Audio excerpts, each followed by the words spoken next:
Alrighty, folks, we got a big one here. This one's really simple for the most part. It's just that what you're looking at might be confusing when it comes to playing the engineer. What's in front of you may be confusing, but I promise it's really simple when it comes down to it. So, the engineer. The engineer will be listening closely to which direction the captain travels, and based off of the direction the captain travels, they will break things in that module. So, in this instance, let's say the captain decided to move south.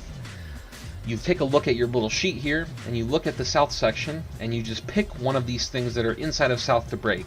Now, you do have to be careful, because certain things will break your ordinances. For example, if you broke this red background thing with a missile on it, then this would break your weapons, and then the captain wouldn't be able to use he wouldn't be able to use torpedo or mines. If he broke this, he wouldn't be able to use silence, and if he broke this, he wouldn't be able to use drone or sonar. The blue ones are free space in that you can mark them, and they will not affect any of your ordinances. But let's get into the specifics here. So, engineer. Each time the captain announces a course, the engineer gets to decide which systems break down within the submarine corresponding to the direction traveled, northwest, south, or east. They can cross out any of the symbols in the central circuit, we'll get to that in a minute, or in the reactor, that reactor being blue things, as long as it's in the correct control panel, the control panel being the direction that the captain traveled. For example, if the captain decides to move east, like in the picture of the right, Captain Makoto over here saying go east, the engineer would choose one thing within the east section of their sheet to break down. So he moves to the east, we decide to break this. Simple. Repairing. Oh, I've jumped ahead a little too far. System breakdown. If at least one symbol corresponding to a system is crossed out, that system cannot be activated. For example, using the picture below, if the captain wants to use a mine or torpedo, he must first ask the engineer to fix the two breakdowns within the red backgrounds. As for how to fix them, we'll get to that in a minute, but like I said, if you mark this off, then the captain can't use silence. If you mark this, he can't use torpedo or mines. If you mark this, he can't use drone or sonar. So ideally, you would want to mark these off, but don't do all of them, because you'll get a nuclear reactor or a nuclear meltdown that way, and we don't want a nuclear meltdown. We'll get to the meltdowns and stuff in a minute. But simply, you got your mines, silence, drone. I already went over this. This is just showing you which each thing corresponds to in terms of your ordinances.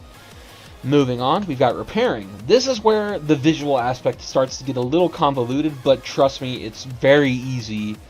So each of these symbols that are not like down below like this in groups of 3, these up here are all connected to different circuits. So they're connected across each control panel. And this is dictated by the outline color of the little picture here. So you see it's got a red background, but it's got a bright pink icon, I can't speak. Bright pink outline. It has a bright pink outline. These are connected to this little thing right over here in the east control panel. So we know for a fact that these 4 bright pink outline little things are connected to the central circuit. Each thing makes up their own circuit, so we have the bright green outlines. These are connected to each other. And then the bright blue outlines, which are connected to each other. So that's how the connection stuff works. Now, why is this important, you're asking? Well, it's simple. When all 4 systems or symbols on a circuit are broken, they repair themselves. So, in this instance, let's break everything that has a pink outline. Now, everything with a pink outline is broken.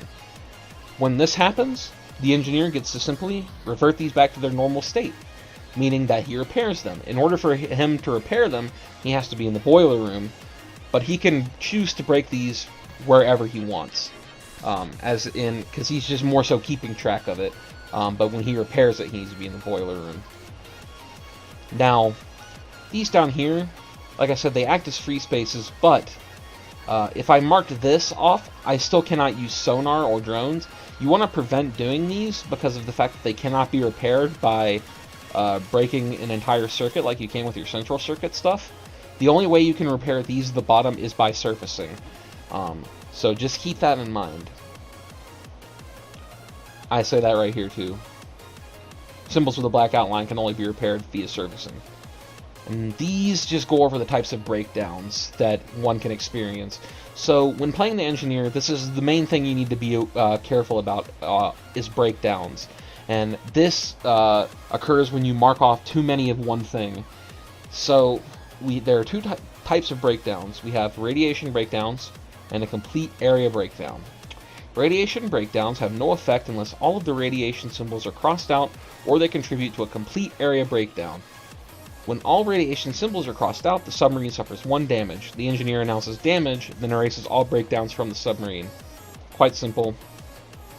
If the engineer ends up doing this for some reason, they suffer a radiation breakdown, take 1 damage. A complete area breakdown is when all symbols in a single control panel have been crossed out, in both central circuits and the reactor. The submarine suffers 1 damage, the engineer announces damage, blah blah blah.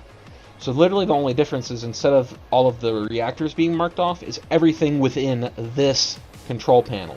So if I marked off everything in west, we now have a complete area breakdown in the west sector. So, and this would also repair it, but it would cost us 1 damage, so just keep that in mind, very important.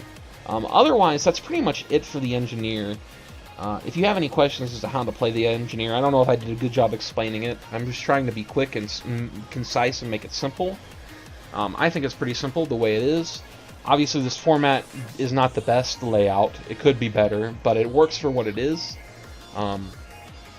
If you have any issues playing as an engineer, feel free to hit me up on Discord or leave a comment below, and I will answer your questions as soon as possible. But other than that, that's pretty much how you play engineer. Yeah, cool.